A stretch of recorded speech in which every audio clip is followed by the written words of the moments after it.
بسم اللہ الرحمن الرحیم. الصلاۃ والسلام علیکہ یا سیدی یا رسول اللہ وعلی آلہ و صحابہ یا سیدی یا حبیب اللہ. عزت مآب ڈاکٹر عارف الوی صاحب، صدر اسلامی جمہوریہ پاکستان، معزز سینئرز رفقا، مہمانان گرامی، خواتین و حضرات، السلام علیکم.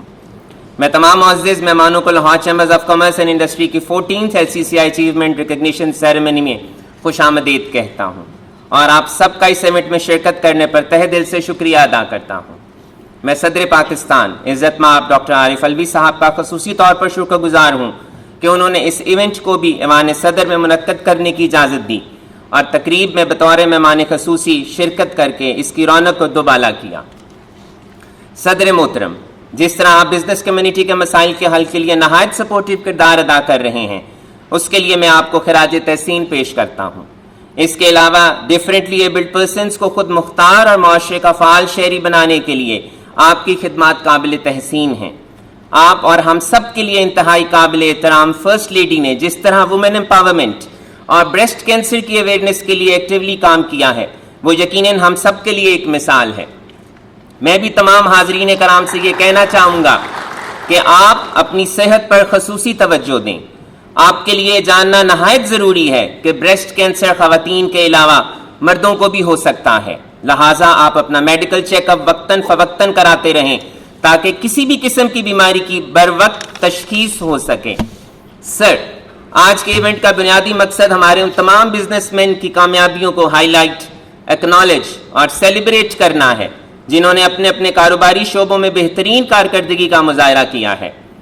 صدر محترم، آپ کی موجودگی کا فائدہ اٹھاتے ہوئے میں بزنس کمیونٹی کے کچھ مسائل آپ سے شیئر کرنا چاہتا ہوں تاکہ ان کی نشاندہی کے ساتھ ساتھ ان کے ممکنہ حل پر بھی بات ہو سکے. ڈالر کے مقابلے میں روپے کی قدر میں مسلسل کمی کی وجہ سے high inflation, high cost of doing business, high interest rate, high utility prices کا سامنا ہے.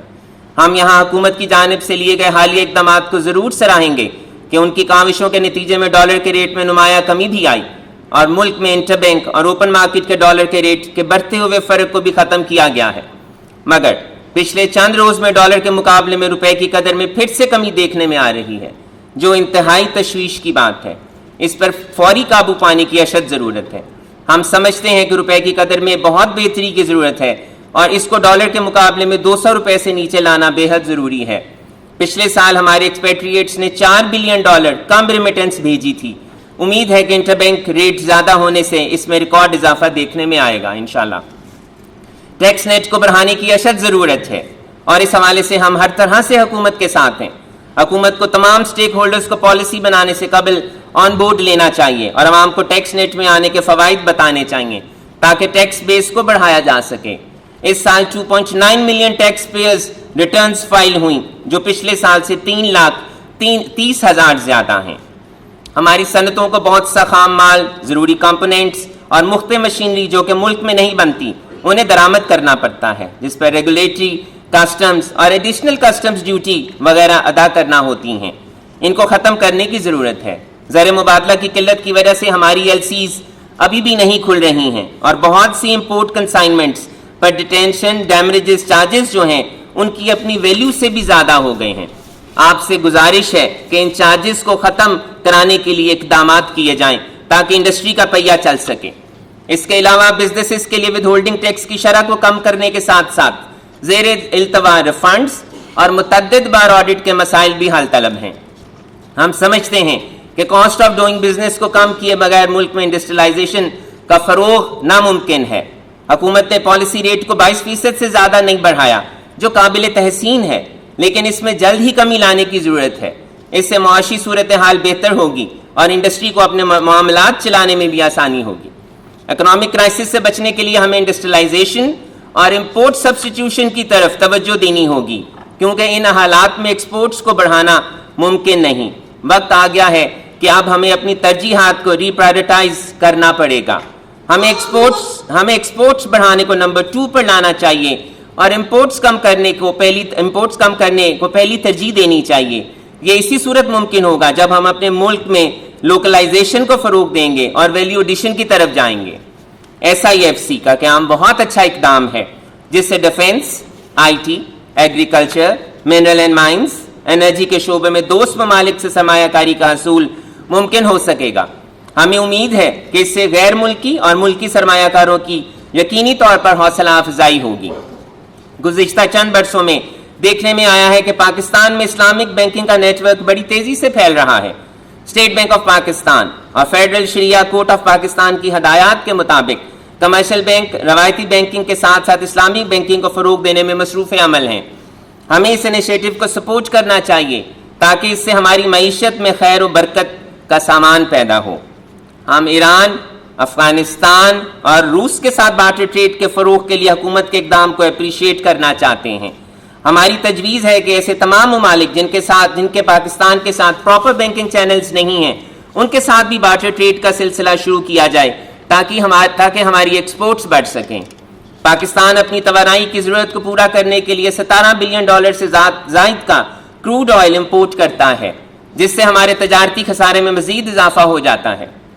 ہمیں سولر انرجی کے نیٹ ورک کو بڑھانا چاہیے۔ اس کے علاوہ نئے آبی ذخائر اور ڈیمز، خاص طور پر کالا باغ ڈیم بنانے پر خصوصی توجہ دینی چاہیے تاکہ رینیویبل انرجی کا حصہ بڑھایا جا سکے۔ پاکستان میں کلائمیٹ چینج کی وجہ سے جانی نقصان کے ساتھ ساتھ انفراسٹرکچر اور فصلوں کا بہت نقصان ہوا ہے۔ ان شعبہ جات میں ہنگامی بنیادوں پر اقدامات کرنے سے صورتحال کو بہت بہتر بنایا جا سکتا ہے۔ خسارے میں چلنے والی اسٹیٹ اونڈ انٹرپرائزز کی تنظیم نو کی جائے یا ان کی نجکاری کی جائے تاکہ وہ پیسہ جو ان اداروں کو بطور بیل آؤٹ پیکج دیا جاتا ہے وہ عوام کی صحت، تعلیم، صاف پانی اور دیگر معاملات پر خرچ ہو سکے۔ اس کے علاوہ گرے اکانومی کے پیسے کو اکنامک سرکل میں لانے کے لیے مؤثر حکمت عملی اختیار کرنے کی بھی اشد ضرورت ہے۔ ہمیں ملک میں اسکلڈ مین پاور تیار کرنے پہ بہت کام کرنے کی ضرورت ہے۔ اس سے نہ صرف ملک کو فائدہ ہوگا، ساتھ ہی ساتھ ہم اپنی ہنرمند افرادی قوت بیرون ملک بھیج کر کثیر زر مبادلہ بھی کما سکتے ہیں۔ آپ کے علم میں ہے کہ سعودی عرب میں 5 نئے شہر تعمیر کیے جا رہے ہیں، جس کے لیے انہیں دنیا بھر سے اسکلڈ لیبر کی ضرورت ہوگی۔ اس طرح کے پروجیکٹس کی ریکوائرمنٹس کے مطابق لیبر فورس تیار کرنے کی خصوصی طور پر توجہ دینی چاہیے۔ اس میں کوئی دو رائے نہیں کہ معاشی استحکام کے لیے سیاسی استحکام بہت ضروری ہے۔ الیکشن کمیشن آف پاکستان نے ملک میں جنرل الیکشنز کی تاریخ کا اعلان کر دیا ہے، جو کہ بہت اچھی بات ہے، مگر ہم سمجھتے ہیں کہ الیکشن سے قبل تمام سیاسی جماعتوں کو مل بیٹھ کر ایک متفقہ چارٹر آف اکانومی واضح کرنی چاہیے تاکہ اکانومی کا پہیہ چلتا رہے۔ آنریبل پریزیڈنٹ صاحب، میں فخر سے کہہ سکتا ہوں کہ گزشتہ 1 صدی سے تاجر برادری کی خدمت میں مصروف لاہور چیمبر ملک کی سب سے بڑی بزنس سپورٹ آرگنائزیشن ہے، جس کے 35,000 سے زائد ممبران ہیں۔ ہماری رکن فرمز نئی سرمایہ کاری کرنے، ملازمتیں پیدا کرنے اور برآمدی محصولات کے لحاظ سے قومی خزانے میں خاطر خواہ حصہ ڈالنے میں سرگرم عمل ہیں۔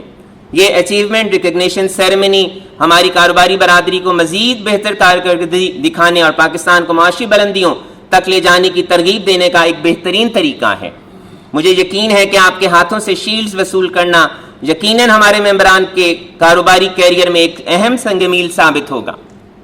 آخر میں یہ کہنا چاہوں گا کہ ان تمام کاروباری اداروں کو اس اعزاز سے نوازنا ہمارے لیے خوشی کی بات ہے، کیونکہ انہی نے معاشی بحالی کے لیے اپنے اپنے بزنسز کی سطح پر بہت اہم کردار ادا کیا ہے۔ ان مشکل معاشی حالات میں بھی پرعزم طریقے سے کام کرنے پر یہ سب تعریف کے مستحق ہیں۔ ان الفاظ کے ساتھ میں صدر مملکت ڈاکٹر عارف الوی صاحب کا اور تمام معزز مہمانوں کا ایک بار پھر شکریہ ادا کرتا ہوں، جنہوں نے لاہور چیمبر کی اس پروقار تقریب میں شرکت کر کے اس کی رونق کو دوبالا کیا۔ شکریہ۔